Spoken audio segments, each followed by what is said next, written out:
Mến chào các anh chị, bạn có những cái khu vườn trong cái không gian của mình hay không? Đặc biệt là những khu vườn luôn có những cây xanh hoặc là một chút gì đó điểm nhấn để tạo ấn tượng cho cái sự thư thái khi mà mỗi khi chúng ta mở cái cổng cửa ra bước về nhà. Đó là những cái nơi mà chúng ta thân quen thư giãn. Thì gần đây có nhiều khách hàng hỏi rằng là gạch bông không biết là mình làm ở bên trong bên ngoài như vậy, hoặc là bây giờ tôi muốn lót sân mà nhà có xe hơi á, thì chạy lên có được hay không. Thì hôm nay tôi xin giải đáp thắc mắc về cái chuyện mà các anh chị có thể sử dụng gạch bông 3D mà cho lót sân. Thì có rất là nhiều điều cực kỳ thú vị là khi mà lót sân như vậy thì chúng tôi sẽ làm cái độ dày nó sẽ dày hơn bình thường. Thông thường là chúng tôi làm cái gạch bông là dày 16 mm là được rồi. Nhưng mà với những cái gạch lót sân như vậy chúng tôi là làm tăng cái độ dày lên là 25 mm để cho các anh chị có thể là chạy xe lên. Và đồng thời một cái điều đặc biệt nữa là gạch bông 3D là với những cái chị em phụ nữ mà mang giày cao gót á, là đi vô tư khi mà trời mưa,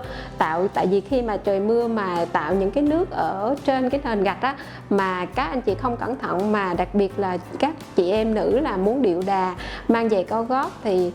cái gạch bông 3D nó sẽ tạo cho các anh chị cái an toàn để mà các anh chị đi thoải mái, sải bước thoải mái ở trên cái nền gạch. Thì tôi yêu thích cái sự sáng tạo, và đặc biệt là khi mà gạch ở ngoài trời là các anh chị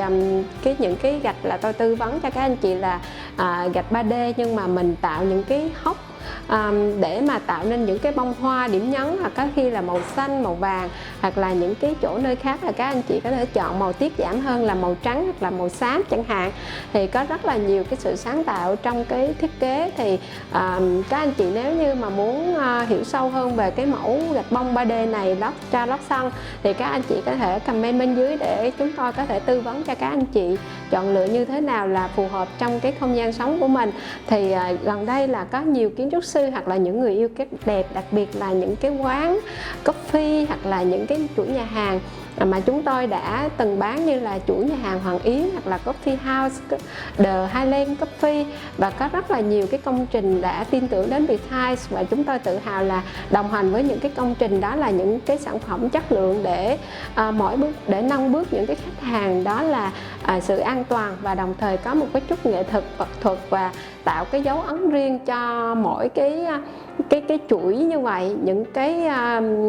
Những cái công ty mà muốn tạo một cái dấu ấn riêng cho mình thì và những cái công trình mà chúng tôi đã cấp cho cái tập đoàn là Vingroup, Novaland hoặc là Cotecom, những công trình resort villa tạo những cái điểm nhấn, thì đã có rất là nhiều khách hàng gửi lời khen tặng, hoặc là khách hàng đã mua những cái công trình trước và quay lại đi với Viettiles để chọn lựa tiếp những cái sản phẩm. Và không chỉ là vì sao là những cái công trình 5-6 sao là quay lại nhiều lần như vậy để mua sản phẩm của chúng tôi, bởi vì chất lượng là Viettiles luôn đưa lên hàng đầu để mà cung cấp cho những cái công trình đồng hành với những công trình 5-6 sao, để các anh chị ấy là luôn luôn yên tâm để mà đón những cái vị khách đến và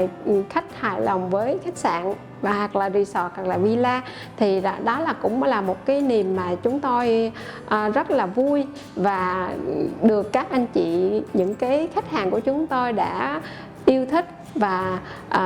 tạo cơ hội cho chúng tôi để đồng hành để cho những cái không gian sống để mà không chỉ đẹp mà còn là chất lượng nữa. Thì chúc các anh chị có nhiều cái niềm vui trong cuộc sống, và mỗi ngày chúng ta có nhiều cái nụ cười và ấm áp để yêu thương nhau, để chúng ta làm nhiều việc có ích hơn cho cuộc sống tươi đẹp này. Mến chào các anh chị, xin chào và hẹn gặp lại các anh chị.